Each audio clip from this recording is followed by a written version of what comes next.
Ahora noche, leer para saber, saber para hacer. Se la dejo explicando.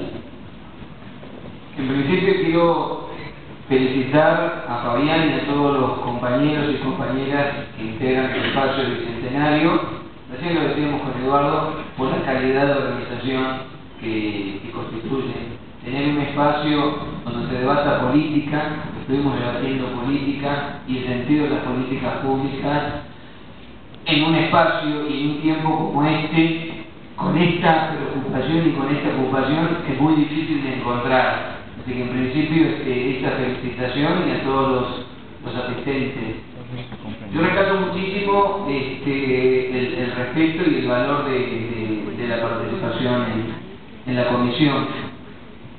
No hay posibilidad de cambio alguno ni en cultura ni en educación, sino a través del tiempo. Es importante que nosotros, para todo lo que digamos, hablemos de plan quinquenal. Porque el plan quinquenal es lo que demuestra que nuestra preocupación no solamente es ganar la próxima elección, sino cambiar las condiciones de existencia de las próximas generaciones, de las próximas generaciones y de toda la provincia. Entonces, para hacer un plan quinquenal que transforme la educación, es necesario la organización popular. Para hablar de la organización popular, primero tenemos que preguntarnos, ¿la escuela chaqueña es un lugar donde hay participación democrática? Esa fue la primera pregunta. La respuesta fue no. ¿Por qué? Porque somos la herencia de lo que nos dejaron tanto la dictadura militar como la Ley Federal de Educación. Ambas tenían y militaron el miedo, la cultura del miedo. Y la cultura del miedo está instalada. Por lo tanto, sin democratización de las instituciones, no es posible democratizar el conocimiento.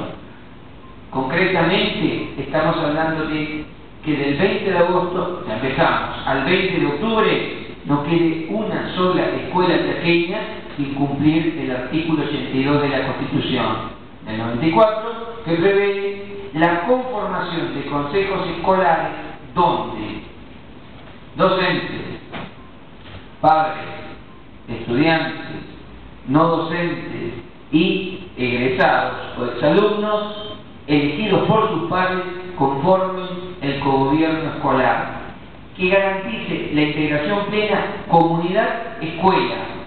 Fíjense que el sistema provincial de becas que debuta en octubre dice que no podrá aspirar a la beca un estudiante de una escuela que no tenga conformado su consejo escolar. Desde el consejo escolar, política de comedores, política socioeducativa, política de lo que tiene que ver con que no hay escuela integrada a la comunidad, escuela cuidada por su comunidad y la escuela es de puertas cerradas. La pregunta y la intervención de los compañeros y las compañeras fue: bueno, pero ¿cómo garantizamos que cada uno de nosotros sea un portavoz de esta propuesta?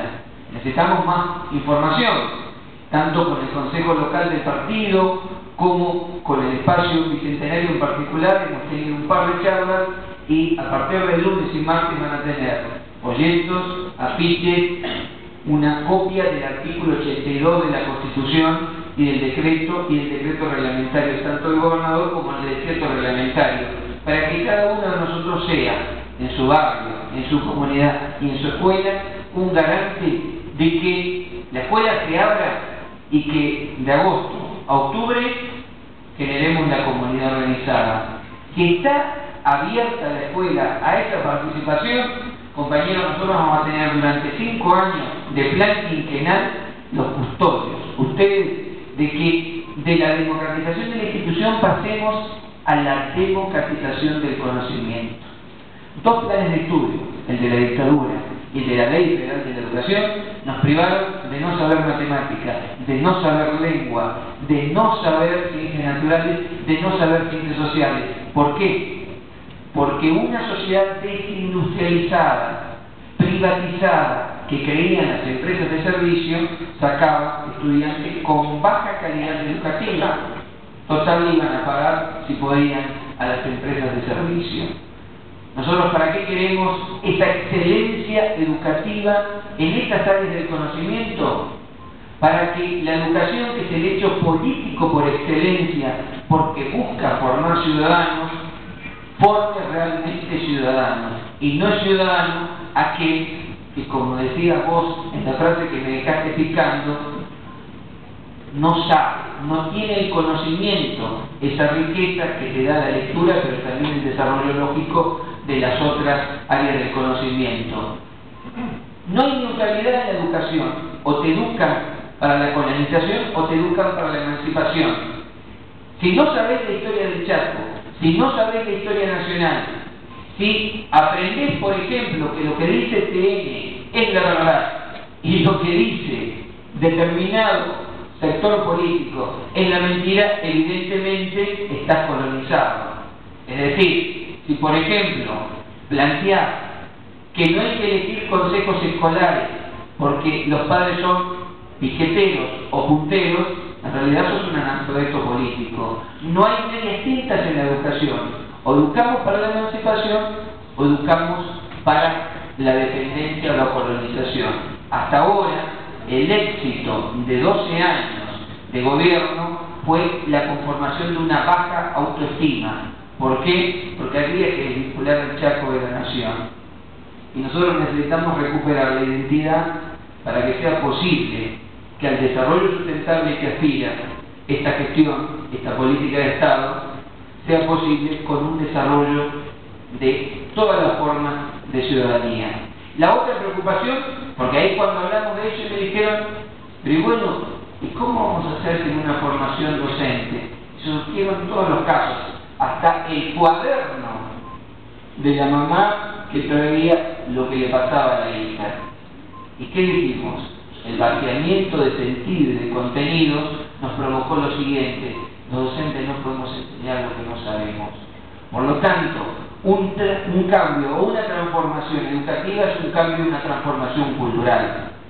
Esto supone desarrollo en el tiempo. Por eso que la participación de ustedes es fundamental. Porque, ¿cómo aspirar a la calidad de excelencia educativa? Pusimos en marcha un plan de operativo provincial de evaluación. Los resultados los vamos a saber dentro de poco, para ver cómo andamos en todas las escuelas, en todos los niveles, matemáticas, lenguas, ciencias naturales y ciencias sociales, para tener una meta de dónde estamos y cómo mejoramos, para que los consejos escolares tengan esos datos y nos ayuden, para que, si fue posible, pasar del 26% de presupuesto educativo en 12 años al 37% actual, sobrecumpliendo 4 puntos el artículo 83 de la Constitución que prevé el 33%, la relación no sea 90% para salarios y el 10% para la escuela, porque no sirven docentes con dignificación de sus salarios y la dignificación de las escuelas no se puede dar, porque corporativamente solo se mira a uno de los actores de la comunidad educativa. Entonces, por un lado, garantizar a cada uno de ustedes los elementos para que militen por la democratización de la institución escolar. Por otro lado, garantizarles que lo que planteamos solamente va a ser posible si en el 2011 gana el gobierno nacional y gana el gobierno provincial. ¿Por qué? Porque el gobierno nacional tomó el 25 de mayo del 2003 el presupuesto educativo en 3,5 del Producto Bruto Interno. Hoy está en el 6%. Porque sin este gobierno provincial no tendríamos esta inversión, pero tampoco tendríamos esta aspiración a una educación para la emancipación. Por lo tanto, al fin de cuentas, llegamos a esta conclusión. No es posible hablar de manera separada de cultura, de desarrollo social, de economía, de educación, si no nos planteamos que estamos en la gestión para hacer historia en el Chaco. Queremos que cada uno de los niños, adolescentes, jóvenes y adultos esté convencido de que puede ser un ciudadano, porque a nosotros nos resulta insoportable cualquier forma de discriminación y de exclusión. Se necesita tiempo, se necesita inteligencia, pero se necesita sobre todo coraje y amor para estar profundamente enamorado, ¿sí? Que no solamente se puede, sino se debe. La política no es solamente el arte de lo posible, es el arte de hacer con lo posible lo imposible. ¿Y qué es lo imposible? Lo imposible fue lo que durante 12 años le hicieron creer a este pueblo. Lo imposible son los barrotes del no se puede. ¿Quién hubiera pensado que con la recuperación del sistema previsional y solidario de la jubilación, no solamente existiera jubilación digna, sino también asignación universal con hijos para los nietos de esos trabajadores, y aparte una netbook, una computadora en 2 años y medio para todo pibe y toda piba del Chaco en la escuela secundaria? Este sueño es posible porque algo evidentemente peronista, porque de aquella frase, muerto el perro, se acabó la rabia, nació la consigna de la JP, somos la rabia. Y aquella generación que supo escribir lucha y vuelve, hoy tiene en el compañero Néstor y en la compañera Cristina, 2 sobrevivientes de la JP de La Plata. Honrar la memoria, porque si la historia es la política del pasado, qué suerte que para nosotros la política sea la historia del presente, y tenemos muchas ganas de escribirla de otra manera.